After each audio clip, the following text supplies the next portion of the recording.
Hello dear friends, আজিৰ এই ভিডিঅ'টোত আলোচনা কৰিম ক্লাস 11 ম্যাথমেটিক্স সাবজেক্টটো কেনেকৈ পঢ়িলে পাস কৰিব পাৰি। যে ক্লাস 11 ৰ ম্যাথমেটিক্স সাবজেক্টটো কেনেকৈ পঢ়িলে পাস কৰিব পাৰি, যে তোমালোকে যে এক্সামৰ আগত কেনেকৈ পঢ়িলে মানে এটলিষ্ট পাৰি 5 মাৰ্ক তুলিব পাৰি, তাৰ বিষয়ে যে আলোচনা কৰা হ'ব। এইচএস ফাৰ্ষ্ট ইয়াৰ এক্সাম 2025 যে স্পেশালি এই ভিডিওটো এই চাৰিটা টপিকৰ ওপৰত হ'ব। ফাৰ্ষ্টত সিলেবাস, তাৰ পিছত এজি চেপ্টাৰ, কিছুমান এজি চেপ্টাৰ বাছি দিয়া হ'ব, তাৰ পিছত কেনেকৈ পঢ়িম হিখিনি কোৱা হ'ব, আৰু এক্সাম ৰিলেটেড কিছুমান কথা কোৱা হ'ব। এই চাৰিটা টপিক কভাৰ কৰা হ'ব। ফাৰ্ষ্টত তোমালোকে সিলেবাসখিনি চাই লোৱা, যে তোমালোকৰ যে ক্লাস 11 মেথছ সাবজেক্টটোত 5টা ইউনিট আছে, ইয়াৰ ভিতৰত তোমালোকৰ টোটাল 16টা চেপ্টাৰ আছে। ইয়াৰে তোমালোকৰ 4 নম্বৰ চেপ্টাৰটো নালাগে, গাণিতিক আৰু তত্ত্ব এইটো চেপ্টাৰ তোমালোকৰ নালাগে। যে ইউনিট 1 নত আছে সেটস এণ্ড ফাংশন, ইয়াৰ পৰা 26 মাৰ্কস আহিব। তাৰপিছত ইউনিট 2 আছে এলজেব্ৰা, ইয়াৰ পৰা 30 মাৰ্কস আহিব। তাৰপিছত আছে ইউনিট 3 কোঅৰ্ডিনেট জিওমেট্ৰি, ইয়াৰ পৰা 20 মাৰ্কস আহিব। তাৰপিছত ইউনিট 4 আছে ক্যালকুলাস, ইয়াত আছে 12 মাৰ্কস। আৰু লাষ্ট ইউনিট 5 আছে স্ট্যাটিস্টিক্স এণ্ড প্ৰবাবিলিটি, ইয়াত আছে 12 মাৰ্কস। এইখিনি হ'ল সিলেবাস, আৰু তোমালোকৰ টোটাল 100 মাৰ্কস। এতিয়া আলোচনা কৰিম ইজি চেপ্টাৰ। যে ইজি চেপ্টাৰ বাছি দিয়াৰ আগতে তোমালোকক এটা কথা কওঁ, যে তোমালোকে বহুতে ভাবা যে ক্লাস 11 আৰু ক্লাস 12 মেথছ মানে ক্লাস 11 মেথছ পঢ়িলে মানে 12 মানে সহজ হ'ব, এনেকুৱা একো কথা নাই। যে ক্লাস 11 আৰু ক্লাস 12 মেথছ সম্পূৰ্ণ বেলেগ বেলেগ। তোমালোকে ক্লাস 11 যদিও নপঢ়া তথাপি তোমালোকে ক্লাস 12 কষ্ট কৰিলে তোমালোকে পাবা। সেইকাৰণে তোমালোকে জাষ্ট ক্লাস 11 যদি পঢ়া নাই তোমালোকে 5 মাৰ্ক তুলি যোৱা, ক্লাস 12 তোমালোকে ভালকৈ পঢ়িবা, ইমান মানে সিমিলাৰ নাই। ইজি চেপ্টাৰ বাছি দি আছোঁ। ফাৰ্ষ্টত তোমালোকে চাবা চেপ্টাৰ 1 সেটস সংগতি, ইয়াত আছে মাৰ্কস 9, এইটো চেপ্টাৰ তোমালোকে ভালকৈ পঢ়িবা। চেপ্টাৰ 2 পৰা আহিব মাৰ্কস 8, এইটো চেপ্টাৰৰ নাম হ'ল ৰিলেশ্যন এণ্ড ফাংশন। এছামিছ মিডিয়ামত হ'ব সম্বন্ধ আৰু ফলন। মই এছামিছ মিডিয়ামত কৈ যাম। চেপ্টাৰ 4 তোমালোকৰ নালাগে, গাণিতিক আৰু তত্ত্ব এইটো তোমালোকৰ নালাগে।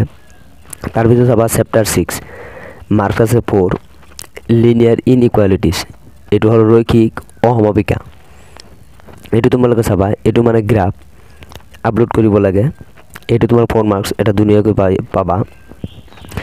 যে তোমালোকৰ 3 নম্বৰ চেপ্টাৰ যে ট্ৰিগনোমেট্ৰিক ফাংশন, ইয়াৰে কিছুমান ফৰ্মুলা আছে, যদি তোমালোকে এইটো চেপ্টাৰ স্কিপ কৰিব বিচৰা পিছত ইয়াৰে ফৰ্মুলাখিনি তোমালোকে জানি ল'বা। এইটো চেপ্টাৰৰ মানে ফৰ্মুলাখিনি তোমালোকৰ ফিজিক্স আৰু মানে মেথছত মানে কামত দিব। তাৰপিছত চেপ্টাৰ 7 মাৰ্কস আছে 7, এইটো চেপ্টাৰৰ নাম হ'ল পাৰমুটেশ্যন এণ্ড কম্বিনেশ্যন, বিন্যাস আৰু দল। তাৰপিছত আছে চেপ্টাৰ 9 মাৰ্কস আছে 6, সিকুৱেন্স এণ্ড সিৰিজ, শ্ৰেণী আৰু অনুক্ৰম। তাৰপিছত চেপ্টাৰ 12 ইয়াৰ পৰা মাৰ্কস আছে 8, চেপ্টাৰৰ নাম হ'ল ইন্ট্ৰডাকশ্যন টু 3 ডাইমেনশ্যনেল জিঅ'মেট্ৰি। তাৰপিছত আছে চেপ্টাৰ 15, ইয়াৰ পৰা মাৰ্কস আছে 7, ষ্টেটিষ্টিক্স। তাৰপিছত আছে চেপ্টাৰ 16 মাৰ্কস 5, প্ৰবাবিলিটি। টোটেল তোমালোকৰ 16টা চেপ্টাৰ আছে, ইয়াৰে এটা চেপ্টাৰ তোমাৰ নালাগে, টোটেল 15টা চেপ্টাৰ।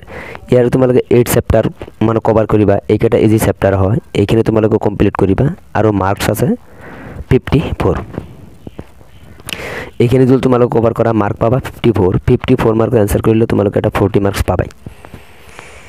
এতিয়া আহোঁ যে তোমালোকে কেনেকৈ পঢ়িবা। যে কেনেকৈ পঢ়িম। ফাৰ্ষ্ট অফ অল তোমালোকে এনচিইআৰটিৰ এক্সাম্পল আৰু এক্সাৰসাইজ মোষ্ট ইম্পৰ্টেণ্ট এক্সাম্পল আৰু এক্সাৰসাইজৰ কুৱেশ্যনবিলাক চাব লাগিব, যিহেতু তোমালোকৰ সময় কম, আৰু প্ৰিভিয়াছ ইয়াৰ কুৱেশ্যন চাব লাগিব আৰু ৰিভিজন কৰিব লাগিব। যে example plus exercise plus previous year question, এইখিনি মোষ্ট ইম্পৰ্টেণ্ট তোমালোকে ক'ত পাবা। যে এইটো চেনেলত তোমালোকে প্লে লিষ্টত যাবা, কেইটামান চেপ্টাৰ মানে ইম্পৰ্টেণ্ট এক্সাম্পল, ইম্পৰ্টেণ্ট এক্সাৰসাইজ আৰু প্ৰিভিয়াছ ইয়াৰ কুৱেশ্যন মানে এটা ভিডিঅ'ত দিয়া হৈছে, এটা চেপ্টাৰ এটা ভিডিঅ'ত দিয়া হৈছে। সেইখিনি তোমালোকে কুৱেশ্যন যদি চিলেক্টেড কুৱেশ্যন যদি চাই যোৱা, ইয়াৰ পৰা তোমালোকে 100% কমন পৰিব। ইয়াত মানে CBSE কুৱেশ্যন, তাৰপিছত প্ৰিভিয়াছ ইয়াৰ কুৱেশ্যন এনালাইচিছ আৰু মোষ্ট ইম্পৰ্টেণ্ট মানে বাছি দিয়া হৈছে, সেইখিনি তোমালোকে পঢ়িলে তোমালোকে 100% কমন পৰিব। 3টামান চেপ্টাৰ দিয়া হৈছে, সেইখিনি তোমালোকে চাবা।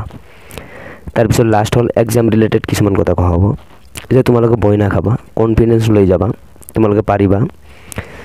তোমালোকৰ 4 নম্বৰ চেপ্টাৰটো নালাগে, আৰু তোমালোকে জানা তোমালোকৰ 100 মাৰ্কৰ এক্সাম হ'ব মেথছ সাবজেক্টটো, ইয়াৰে 5 মাৰ্ক হ'ব 30।